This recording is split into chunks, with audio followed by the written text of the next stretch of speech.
Bienvenue dans le temps de l'espoir. Le titre qui nous concerne aujourd'hui est « Demandez-le au Saint-Esprit ». Le verset qui nous concerne, nous le trouvons dans Jean 14, versets 16 à 17. Le verset va donc s'afficher et je vais vous le lire. Le verset dit la chose suivante. Jésus a dit à ses disciples, verset 16, « Quant à moi, je prierai le Père et il vous donnera un autre défenseur, afin qu'il reste éternellement avec vous. » Verset 17, « L'Esprit de vérité que le monde ne peut pas accepter parce qu'il ne le voit pas et ne le connaît pas, mais vous le connaissez car il reste avec vous et il sera en vous. » Avant d'aller plus loin, nous allons donc remettre ce moment entre les mains de Dieu. Alors, par révérence pour notre Dieu, nous baissons la tête. Notre Père céleste, que la sainteté de ton nom soit respectée. Prends la direction de ce moment. Merci pour le Saint-Esprit, le Paraklétos, le Consolateur qui est présent dans chaque croyant, en lui, dans son corps. Accorde un esprit de compréhension à toute personne qui visionne cette vidéo. Touche les cœurs, attire-les à toi. Que tout ce qui sera dit le soit pour ta gloire et pour ton honneur. Accorde-moi de dire les choses avec ton autorité et ta force. C'est dans le puissant nom de mon grand frère, Jésus-Christ, que je t'ai prié. Amen. Amen. Voilà. Maintenant, nous pouvons commencer. Alors, nous savons que trop souvent, nous sommes en admiration pour des hommes et des femmes qui nous ont étonnés par leur foi, par leur faveur, par leur humilité, par leur sagesse, par leur fidélité, par leur courage, par leur victoire, par leur prudence et leur résolution ferme, par leur intégrité et leur droiture. Et bien d'autres choses encore, puisqu'il y a tant de choses à dire concernant les hommes et les femmes qui nous entourent et les hommes et les femmes de la Bible. Si bien que quand nous sommes confrontés à des difficultés, nous nous souvenons d'eux et nous prions notre Père Céleste avec force afin d'avoir la foi d'Abraham, la faveur d'Anne, l'humilité de Moïse, la sagesse de Salomon, la fidélité de Ruth, le courage de David, la victoire de Josué, la prudence et la résolution ferme d'Esther, l'intégrité et la droiture de Job. C'est ce que nous faisons. Mais une chose est claire, avez-vous remarqué et constaté qu'en parcourant toute la Bible, qu'il y a eu un seul Abraham, une seule Anne, un Moïse, un Salomon, une Ruth, un David, un Josué, une Esther et un seul Job. Personne n'a fait après eux ce qu'ils ont fait. Premièrement parce que ces choses sont écrites à différentes époques.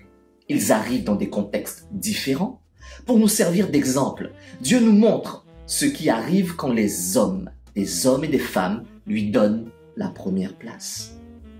Et aussi parce que Dieu ne duplique pas les êtres humains. Son esprit est en tout le monde. Il est multiplié. Mais les êtres humains, ils sont uniques. On ne duplique pas un être humain. Même des jumeaux ou des triplés, ou même des quadruplés d'un même père, d'une même mère, sont différents. Ils ont chacun leur personnalité. Et c'est cela que Dieu demande. Et c'est ce que Dieu aime, votre différence. Demandez-le au Saint-Esprit. Comprenez que la grâce est un mystère, car le jour où vous avez accepté Jésus-Christ à haute voix comme Seigneur et Sauveur, le Saint-Esprit est venu habiter en vous. Oui, la grâce est un mystère. Un mystère qu'on n'arrivera pas à comprendre, mais quand on sera à côté de papa, on lui posera la question, où on aura plus de connaissances. Votre corps devient le temple du Saint-Esprit. Lisons ensemble. 1 Corinthiens 6, versets 19 à 20. Le verset va donc s'afficher et je vais vous le lire. Verset 19. Ne le savez-vous pas? Votre corps est le temple du Saint-Esprit qui est en vous et que vous avez reçu de Dieu. Vous ne vous appartenez pas à vous-même. Verset 20. Car vous avez été rachetés à un prix. Rendez donc gloire à Dieu. Un très grand prix. Rendez donc gloire à Dieu pour votre corps et dans votre esprit qui appartiennent à Dieu.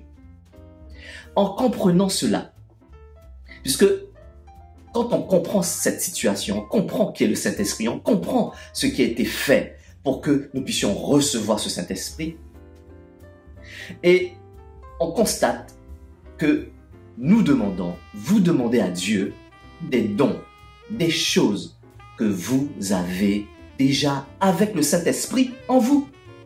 Oui, vous l'avez déjà. En effet, en recevant Jésus-Christ, vous avez reçu le Saint-Esprit qui est complet. Et il possède toutes ces choses. Regardons, il est écrit dans 1 Corinthiens 1, verset 7. Le verset va s'afficher, je vais vous le lire. Regardez ce qui est écrit. 1 Corinthiens 1, verset 7. Ainsi, il ne vous manque aucun don. À vous qui attendez le moment où notre Seigneur Jésus-Christ apparaîtra. Le Saint-Esprit n'est pas une simple influence par laquelle on est conduit ou animé, comme on devrait le penser. Ce n'est pas non plus une émanation de la divinité qui, comme Esprit du Père ou Esprit du Fils, sera sans doute divine, mais n'aurait aucune existence propre ou personnelle. Non, non et non.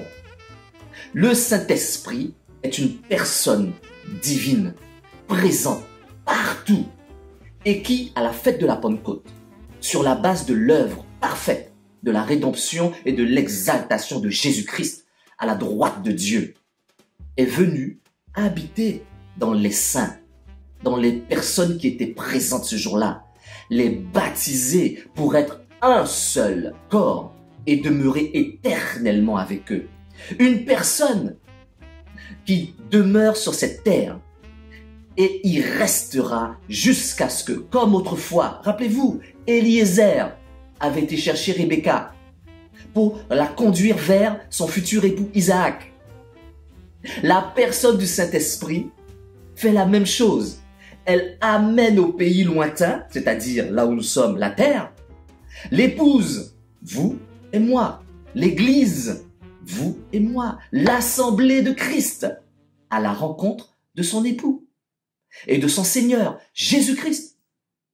Là, vous constatez l'importance de la personne du Saint-Esprit en vous et sur cette terre. Alors, tenons ferme sur ce point. Aussi longtemps qu'un croyant ne comprendra pas cette vérité fondamentale, la différence entre les saints de l'Ancien Testament et les saints du Nouveau Testament, tout le reste lui reste caché. Il perd beaucoup de joie et de jouissance que procure la grâce et de la puissance que l'œuvre d'expiation de Jésus-Christ a apportée à l'humanité. L'œuvre du Saint-Esprit est de nous aider à progresser dans la sainteté pendant toute notre vie sur terre. Le Saint-Esprit agit comme son épée, qui est la parole de Dieu. Afin de faire quoi? Afin de séparer ce qui est vil, c'est-à-dire méprisable, de ce qui est précieux, de ce qui est vain, c'est-à-dire sans valeur, sans sens, de ce qui est précieux, ce qui est utile, et de ce qui est impur, de ce qui est pur. Si nous nous opposons à son action sanctificatrice, à sa sainteté, nous attristons le Saint-Esprit. Et si nous nous obstinons, il peut arrêter de parler et d'agir dans nos vies. Regardons Hébreux 12. Hébreux 12, verset 14. Le verset va donc s'afficher. Je vais vous le lire. Hébreux 12, verset 14 nous dit la chose suivante. Recherchez la paix avec tous et la progression de la sainteté. Sans elle, personne ne verra le Seigneur. Sans la sainteté, sans le Saint-Esprit, personne ne verra le Seigneur. C'est grave. Vous devez absolument comprendre cela. Le Saint-Esprit vous marque. Oui, le Saint-Esprit vous marque d'une empreinte pour le jour de la libération. Je répète, le Saint-Esprit vous marque d'une empreinte pour le jour de la libération. Satan est un imitateur, car lui aussi, il veut marquer de son empreinte, imposer sa marque sur les êtres humains pour qu'ils lui appartiennent sur la terre. C'est un imitateur, c'est un copieur. Le Saint-Esprit est naturellement saint et il est attristé par notre conduite irresponsable ou mauvaise. On ne comprend pas son utilité. À partir de maintenant, ne l'empêchez pas de faire ce pourquoi il est en vous. Regardons Éphésiens 4:30. Le verset s'affiche, je vais vous le lire. C'est très important. Éphésiens 4, verset 30. N'attristez pas le Saint-Esprit de Dieu, par lequel vous avez été marqués d'une empreinte pour le jour de la libération. Le jour de la libération, c'est l'enlèvement pour les vivants et la résurrection pour les morts. Le rôle du Saint-Esprit est primordial, même, je dirais, indispensable sur la terre. Alors, pourquoi demandez-vous la foi d'Abraham? En demandant la foi d'Abraham, vous devez vivre comme lui. C'est son vécu, sa vie qui a produit cette foi. Vous devez connaître les mêmes problèmes qu'Abraham, les mêmes souffrances qu'Abraham, afin que cela fasse la même chose en vous. Êtes-vous prêt à vivre la vie d'Abraham? Serez-vous capable de sacrifier votre enfant avec la foi ferme que même si il meurt lors du sacrifice, vous le tuez, il meurt lors du sacrifice, Dieu va le ressusciter. Mais c'est cela qu'Abraham se disait. Êtes-vous prêt à vivre cela? Je vous rappelle que Dieu lui-même a appelé Abraham son ami. Dès l'origine, le thème de l'amitié est donc présent. Et pas n'importe quelle amitié, celle qui vous lie à Dieu lui-même, le créateur de l'univers. C'est Jacques qui en parle. D'ailleurs, Jacques le rappelle. Lisons Jacques 2, verset 23. Le verset s'affiche. Jacques 2, verset 23. Il dit la chose suivante. Ainsi, s'est accompli ce que dit l'Écriture. Abraham eut confiance en Dieu et cela lui fut compté comme justice. Et il est appelé ami de Dieu. Jacques 2, verset 23.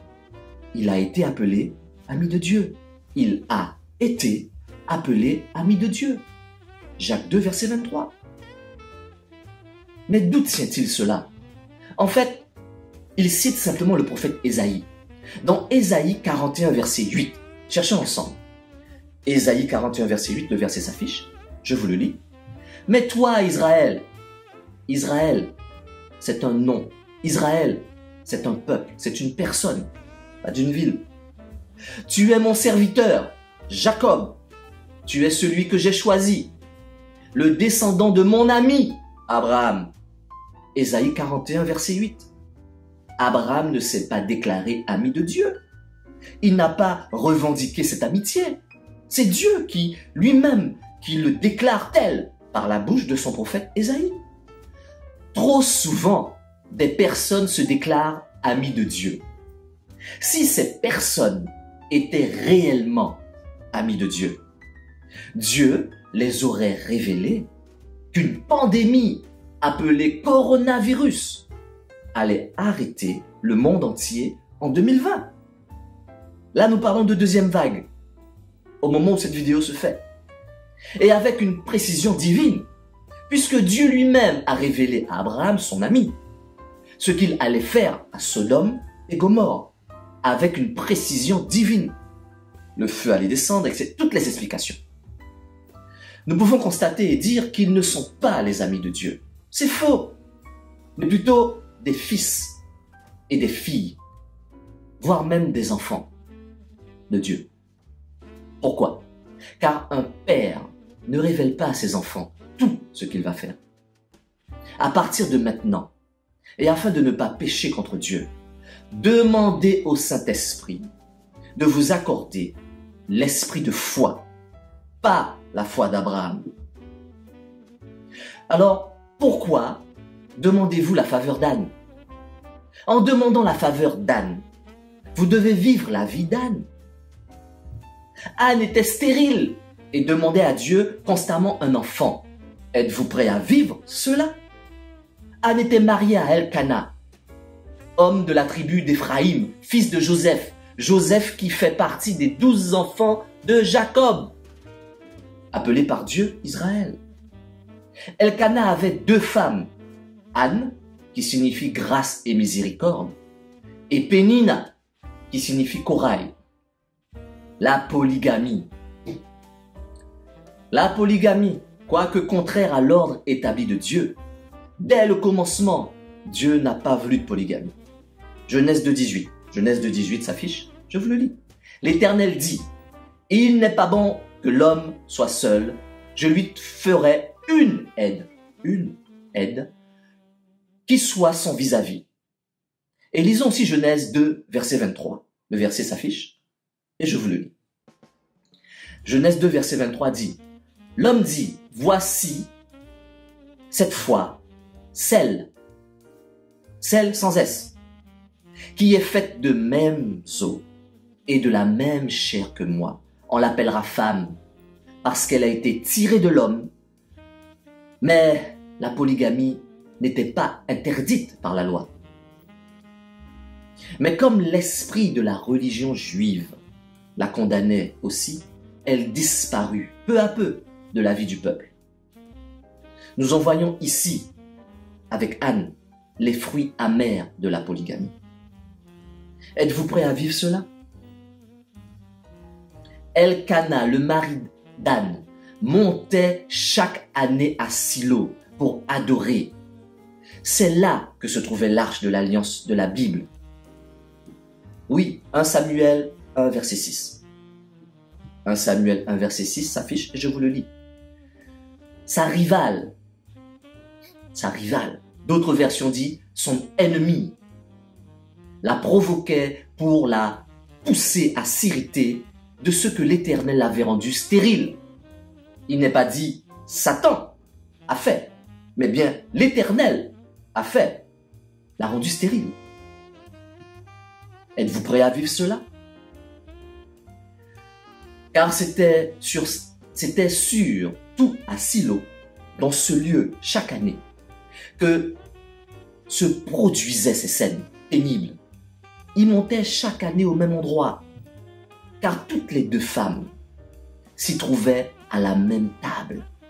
L'une avec de nombreux enfants, des héritiers pour Elkana, l'autre seule, imparfaitement consolée, malgré qu'Elkana était gentil.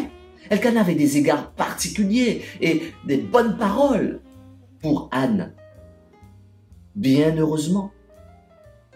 Mais elle a eu la faveur de Dieu. C'est une grâce, car elle a eu un enfant mâle qu'elle appela Samuel. Nous trouvons cela dans 1 Samuel 2, 21.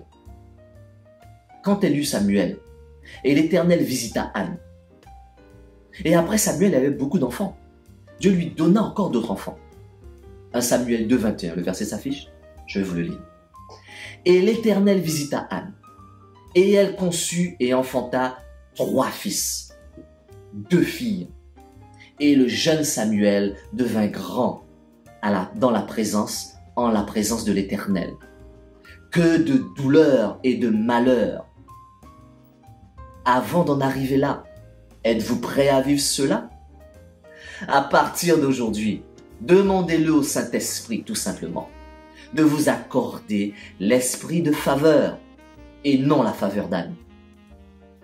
Pourquoi demander l'humilité de Moïse? Pourquoi? En demandant l'humilité de Moïse, vous devez vivre toute toutes les choses que Moïse a vécues, afin que cette humilité arrive à maturité dans votre vie. Quand Dieu a donné à Moïse cette humilité, il l'a préparé à l'humiliation. Moïse a été élevé par la fille du Pharaon dans le palais. Et à force de vivre dans ce palais, au milieu des Égyptiens et des Égyptiennes, il a fini par épouser une femme qui ressemblait aux femmes qu'il avait côtoyées pendant sa vie dans ce palais. Cette femme s'appelait Séphora. Et Myriam, la sœur aînée de Moïse, celle qui le déposa sur le fleuve, celle qui demanda à la fille de Pharaon de lui trouver une nourrice pour l'allaiter, pour le faire grandir.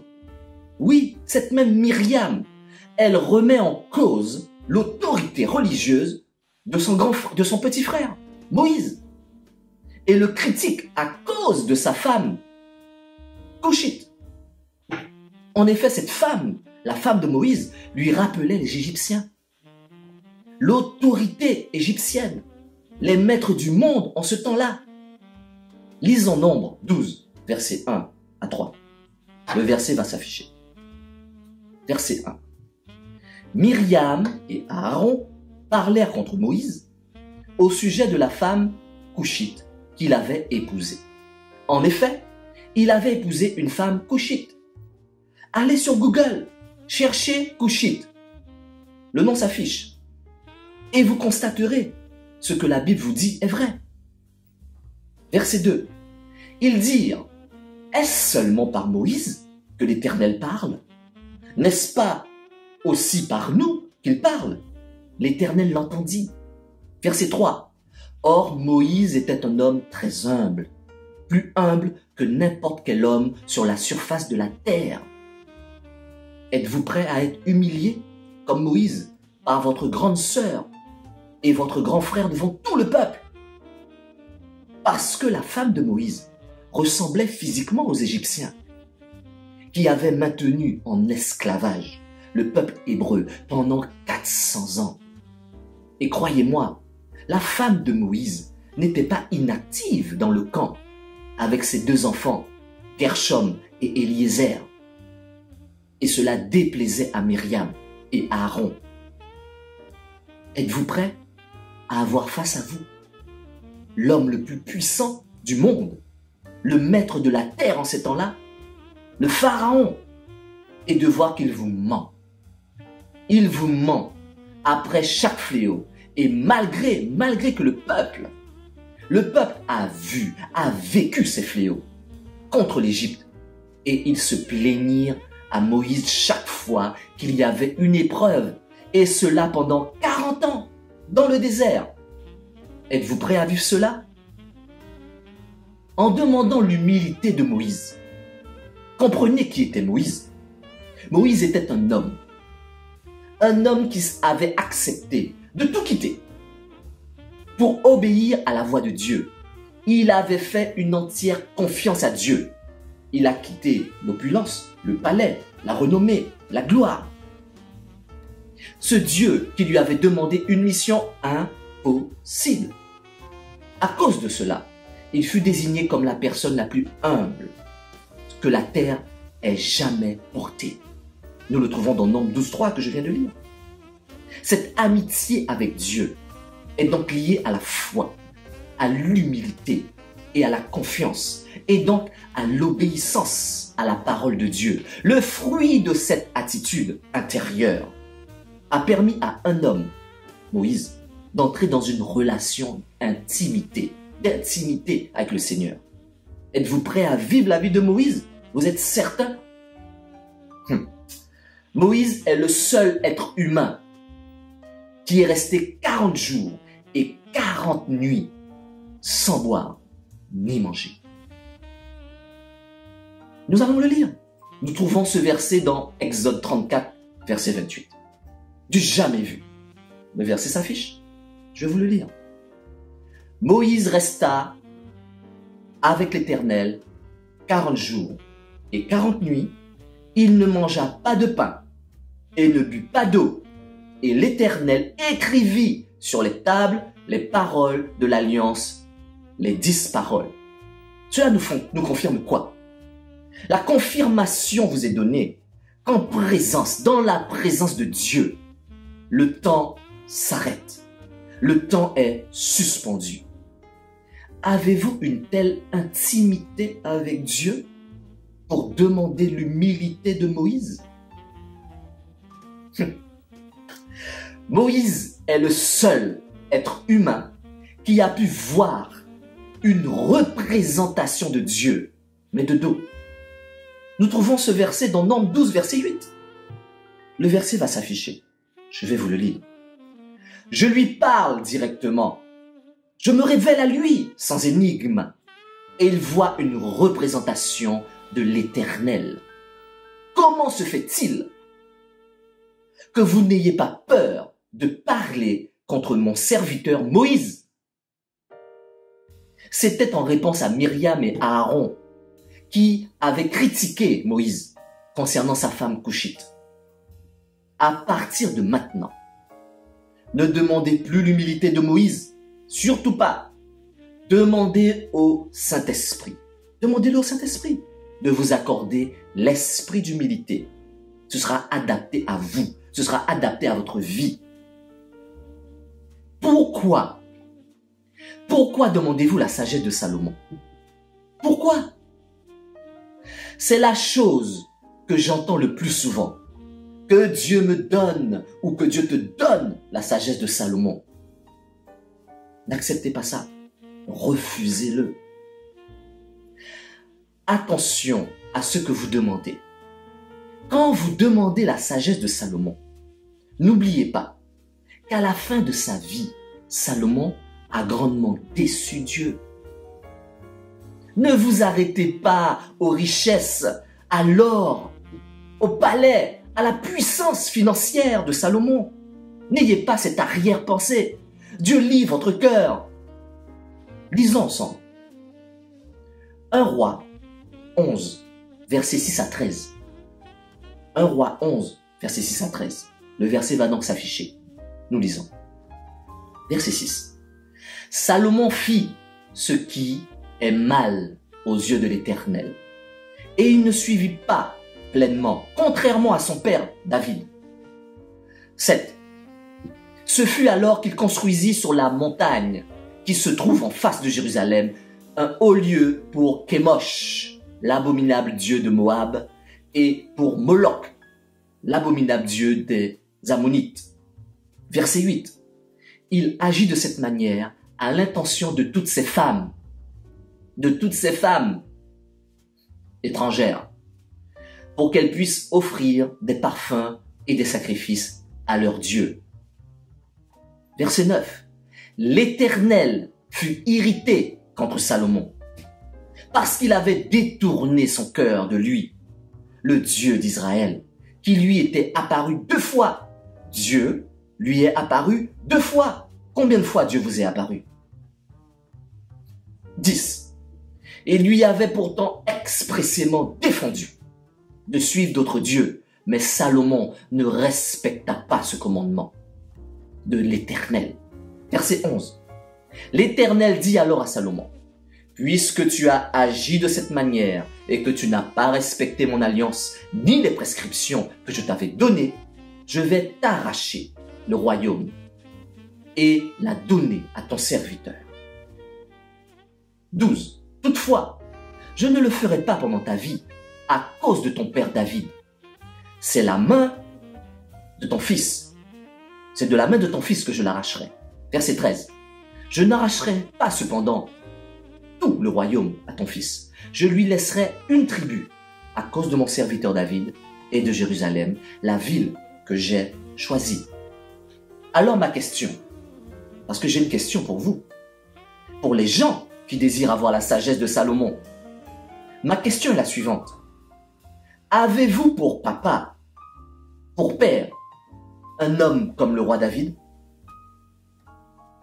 Faites très attention à la réponse, car c'est la seule chose qui a retenu Dieu dans sa colère. Oui, la première fois dans le verset 12, il a dit « à cause de ton père ».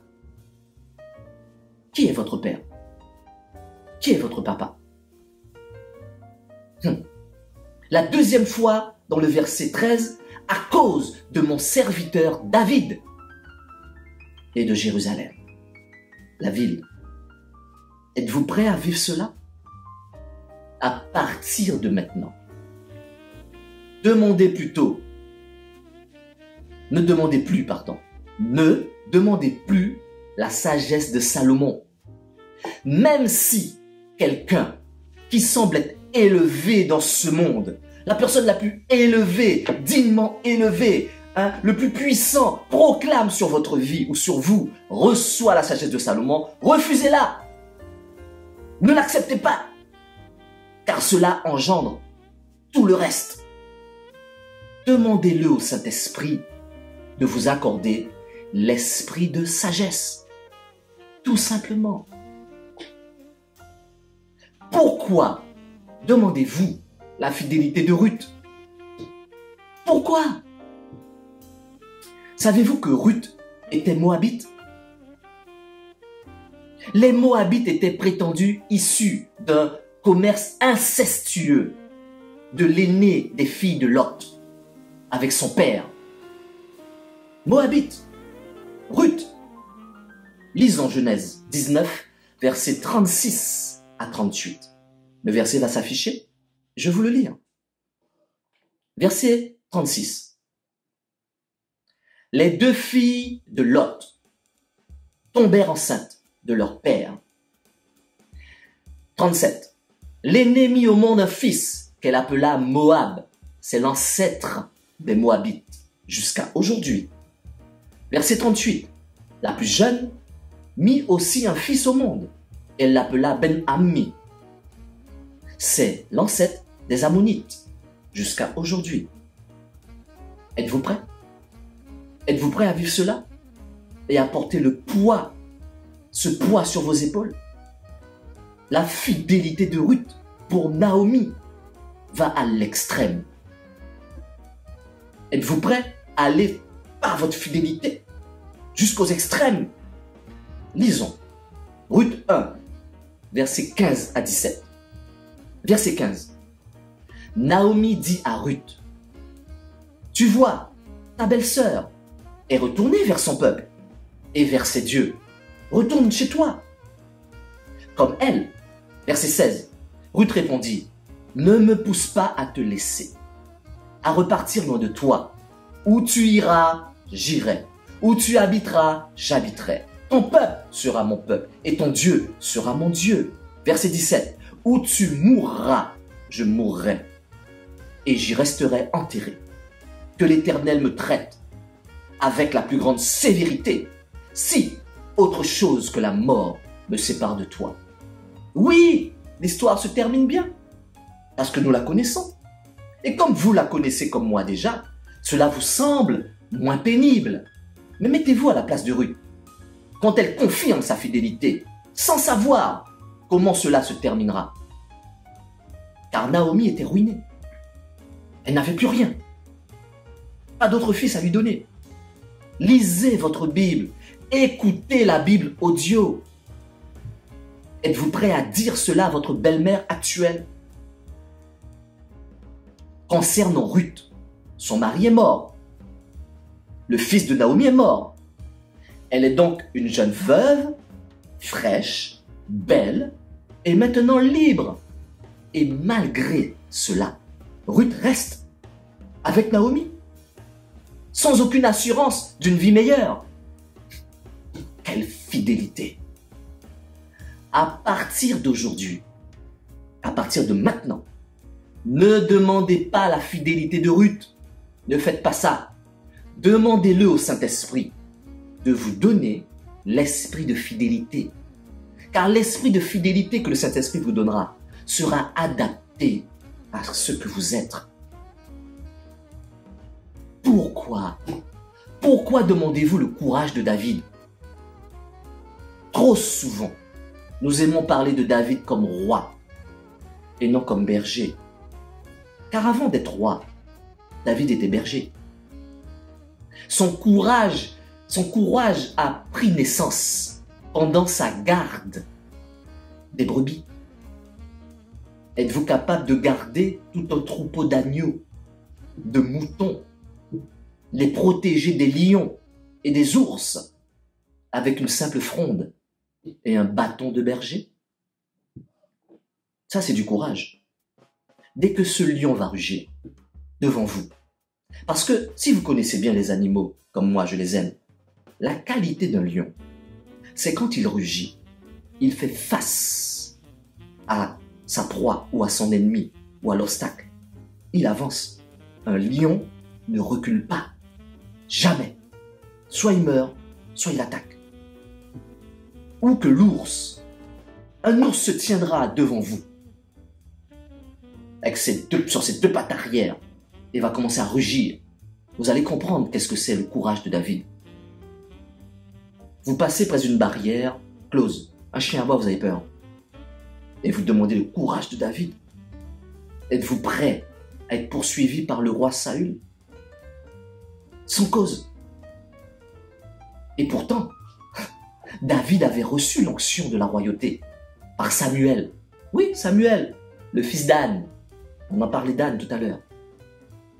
Êtes-vous prêt à être pourchassé par un de vos fils? Le fils de David, comme roi. Il était déjà roi, pourchassé par son fils Absalom. David était déjà assis sur son trône. Mais à cause de son adultère avec Bathsheba, la femme d'Uri, c'était pas ta femme, David. Et son crime, assassiner Uri. Tu as déjà pris sa femme. Et en plus, il faut que tu l'assassines. Uri le Hittite, l'époux de Bathsheba. Êtes-vous prêt à vivre cela? À faire cela? Êtes-vous prêt à souffrir de dépression? Est-ce que vous êtes prêt à souffrir de dépression, de peur? Peur d'être trahi à tout instant.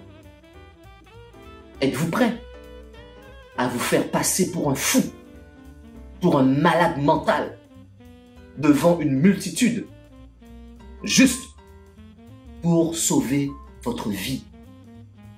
Et pourtant, c'est cela que David a fait face au roi de Gath, Akish, qui était de la même tribu de Goliath.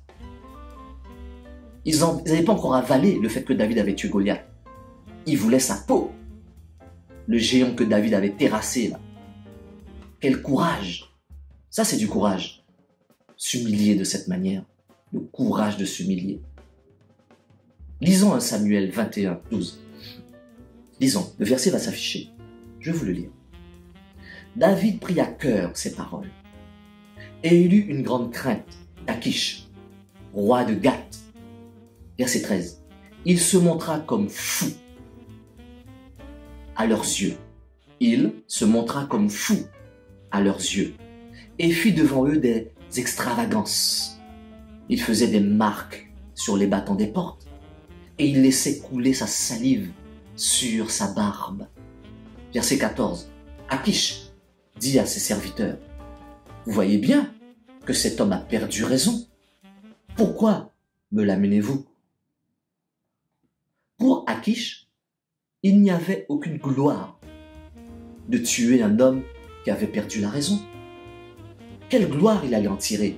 C'était plus le guerrier qu'il voulait combattre pour dire « j'ai tué celui qui a tué Goliath ». C'était un fou. Du moins, il se faisait passer pour un fou. À partir de maintenant, ne demandez plus le courage de David.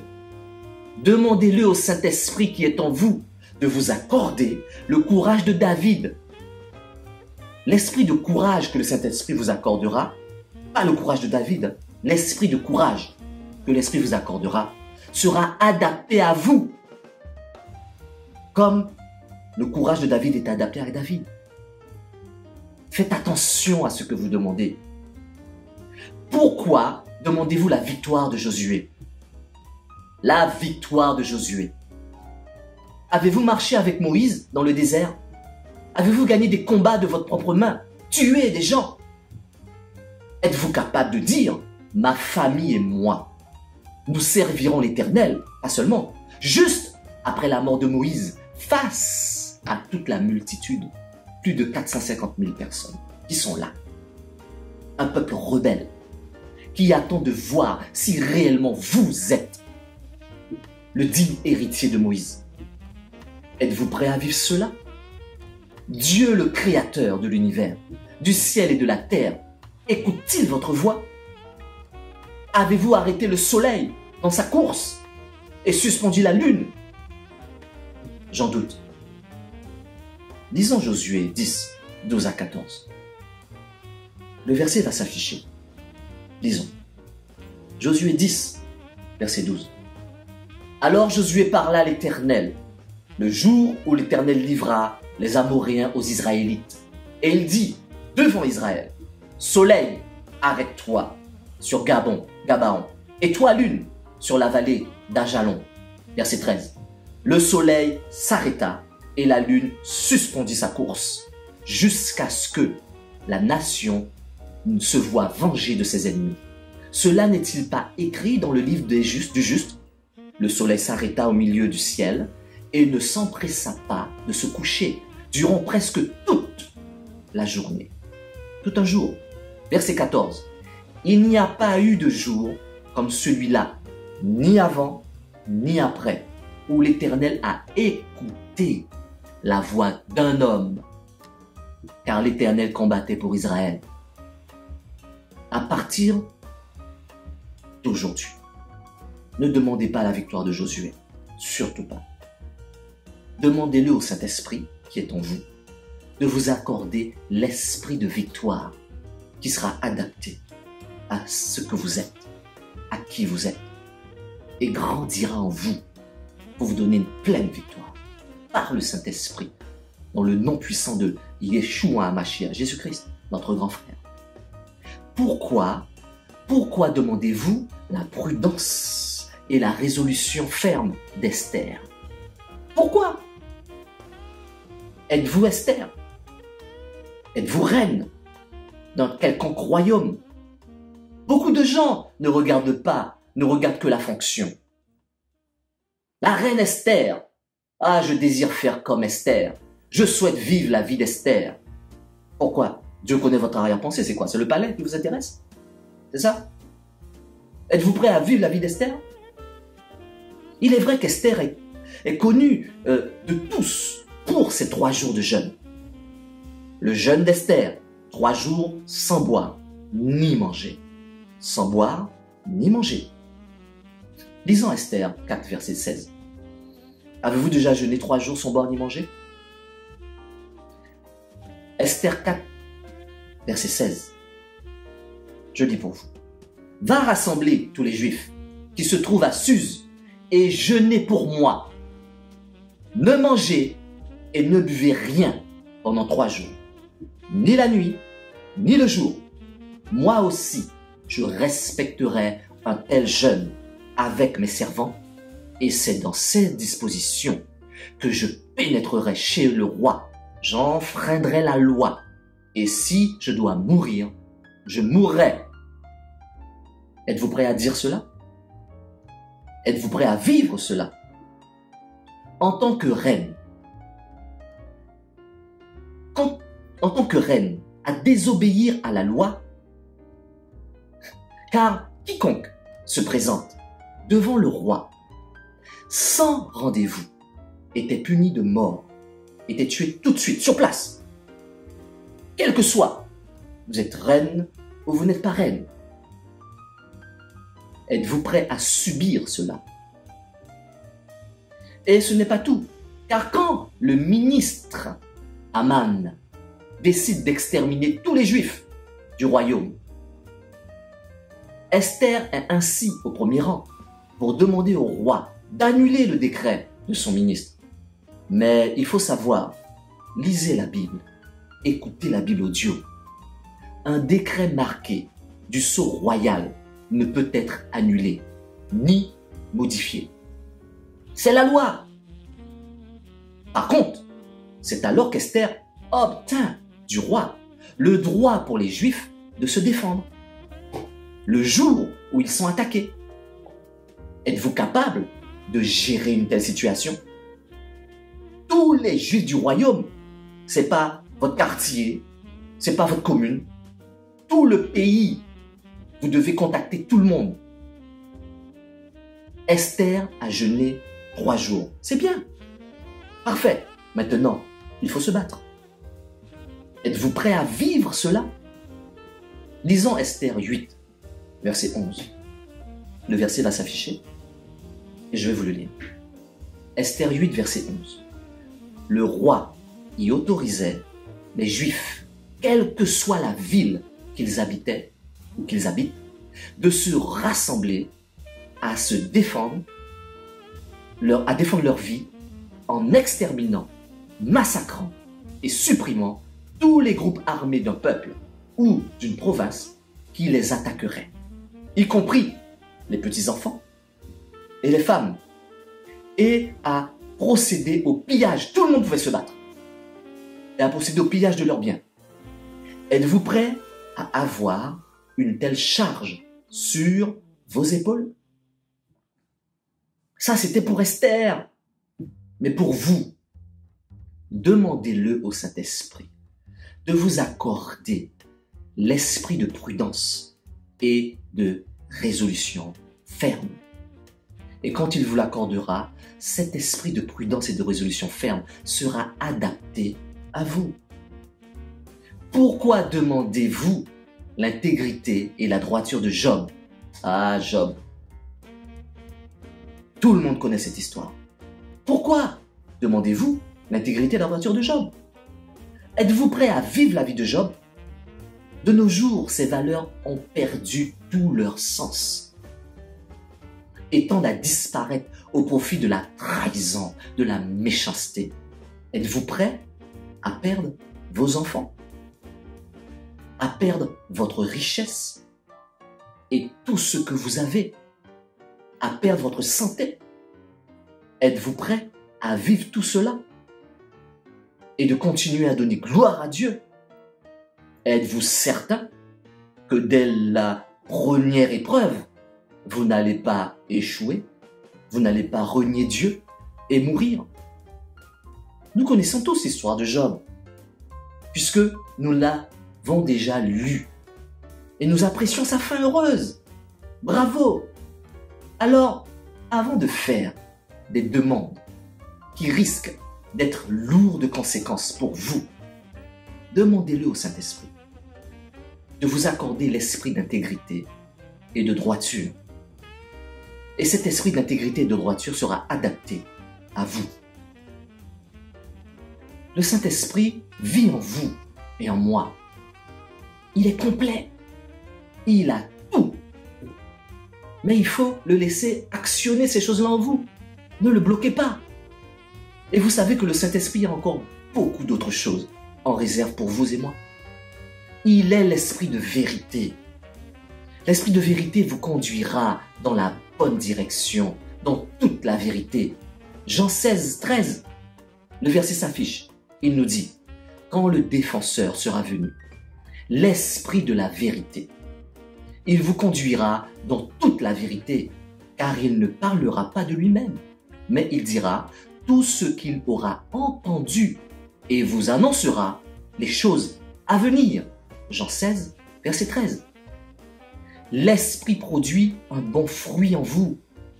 Et bien sûr, Galates 5, 22, le verset s'affiche. Et je vous le lis. Galates 5, 22 nous dit la chose suivante. Mais le fruit de l'esprit, c'est l'amour, la joie, la paix, la patience, la bonté, la bienveillance, la foi, la douceur, la maîtrise de soi. Galates 5, 22. Le Saint-Esprit produit cela en vous. Il est l'esprit de connaissance. À ne pas confondre connaissance et révélation. Connaissance, c'est qu'il ordonne et il accorde la faculté de connaître les choses de Dieu. Mais comme, ça c'est 1 Corinthiens 2, verset 9. 1 Corinthiens 2, verset 9 s'affiche. Mais comme il est écrit, ce que l'œil n'a pas vu, ce que l'oreille n'a pas entendu, ce qui n'est pas montré au cœur de l'homme. Dieu l'a préparé pour ceux qui l'aiment. 1 Corinthiens 2, verset 2. Ça veut dire quoi? L'esprit de connaissance, c'est réservé pour ceux que Dieu aime. C'est-à-dire s'il y a des choses qui ont été arrachées dans la Bible, s'il y a des choses qui ont été cachées, s'il y a des choses que d'autres personnes ne voulaient pas que vous connaissiez, l'esprit de connaissance vous le donne. N'est-ce pas formidable? Demandez-le au Saint-Esprit. Demandez-le lui. Le Saint-Esprit est l'esprit de révélation. La révélation est différente de la connaissance. La révélation, c'est par lui, Dieu nous révèle sa pensée. Vous voyez, la révélation, c'est la pensée de Dieu. C'est pas pareil. Ses desseins, sa volonté. Les choses qui concernent son royaume. Lisons 1 Corinthiens 2.10. 1 Corinthiens 2.10. Le verset s'affiche. Je vous le lis. 1 Corinthiens 2.10 nous dit, or, c'est à nous que Dieu l'a révélé.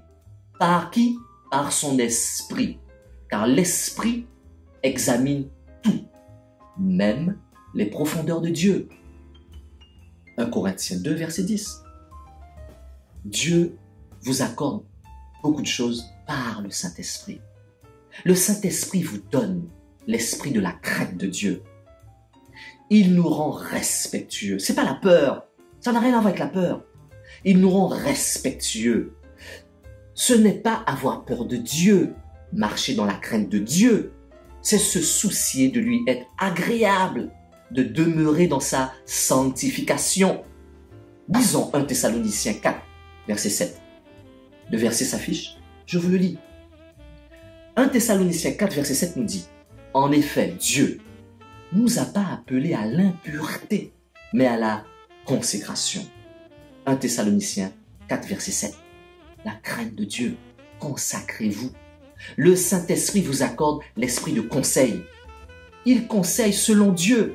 Il dirige. Nous trouvons cela dans Psaume 32, verset 8. Psaume 32, verset 8 nous dit, le verset s'affiche, je t'instruirai et je te montrerai la voie que tu dois suivre. Je te conseillerai. J'aurai le regard sur qui? Sur toi. Le Saint-Esprit nous donne l'esprit consolateur. Celui qui encourage, soutient, aide, assiste. Nous trouvons cela dans Colossiens 2, verset 2. Le verset s'affiche et je vous le lis. Colossiens 2, verset 2. Je combats ainsi afin que, unis dans l'amour, ils soient encouragés dans leur cœur et qu'ils soient enrichis d'une pleine intelligence pour connaître le mystère de Dieu, aussi bien du Père que de Christ. Voilà, le Saint-Esprit est le consolateur. Le mot consolateur dans Jean 14, verset 26, est la traduction du mot parakletos, qui veut dire avocat, soutien, conseil, assistant, aide. Jean 14, verset 26, le verset s'affiche. Mais le défenseur, l'Esprit Saint, que le Père enverra en mon nom, Dieu, Jésus parle, vous enseignera toutes choses et vous rappellera tout ce que je vous ai dit. Jean 14, verset 26. Le Saint-Esprit est un intercesseur présent en nous qui nous aide dans notre faiblesse lorsque nous prions. Le Saint-Esprit vous dicte vos prières quand vous parlez en langue. Le Saint-Esprit nous accorde l'esprit de puissance qui manifeste la puissance de Dieu. Acte 10, verset 38 nous le dit. Lisons ensemble. Le verset va s'afficher. Acte 10, verset 38, et nous lisons. Vous savez comment Dieu a déversé une onction de Saint-Esprit et de puissance sur Jésus de Nazareth, notre grand frère, qui allait de lieu en lieu en faisant le bien et en guérissant tous ceux qui étaient sous la domination du diable parce que Dieu était avec lui. Et en Acte 4, verset 33, nous lisons Acte 4, verset 33, le verset s'affiche, je vous le lis. Avec beaucoup de puissance, les apôtres rendaient témoignage de la résurrection du Seigneur Jésus et une grande grâce reposait sur eux. Le Saint-Esprit nous donne l'esprit de vie par qui Dieu donne la vie et ressuscite les corps. Nous trouvons cela dans 2 Corinthiens 4, verset 14. Le verset va s'afficher. 2 Corinthiens 4, verset 14. Lisons ensemble. Nous savons des faits que celui qui a ressuscité le Seigneur Jésus nous ressuscitera aussi par Jésus et nous fera paraître avec vous dans sa présence. Ça, c'est le Saint-Esprit. À partir de maintenant, il est donc primordial de vivre une réelle communion avec le Saint-Esprit, afin de le connaître non seulement en théorie, mais par son action dans nos vies. Lisez la Bible, écoutez la Bible audio. Pour terminer, je vais citer Éphésiens. Éphésiens 4, versets 3 à 6. Le verset va s'afficher. Je vous le lis. Éphésiens 4, versets 3 à 6. Il nous dit la chose suivante. Verset 3.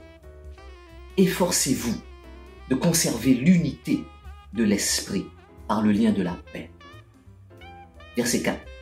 Il y a un seul corps et un seul esprit, de même que vous avez été appelés à une seule espérance par votre vocation. Verset 5. Il y a un seul Seigneur, une seule foi, un seul baptême. Verset 6. Un seul Dieu et Père de tous, et il est au-dessus de tous, agit à travers tous et habite en nous tous. Que vous soyez fortifiés et bénis. À bientôt pour un autre temps de l'espoir. Merci.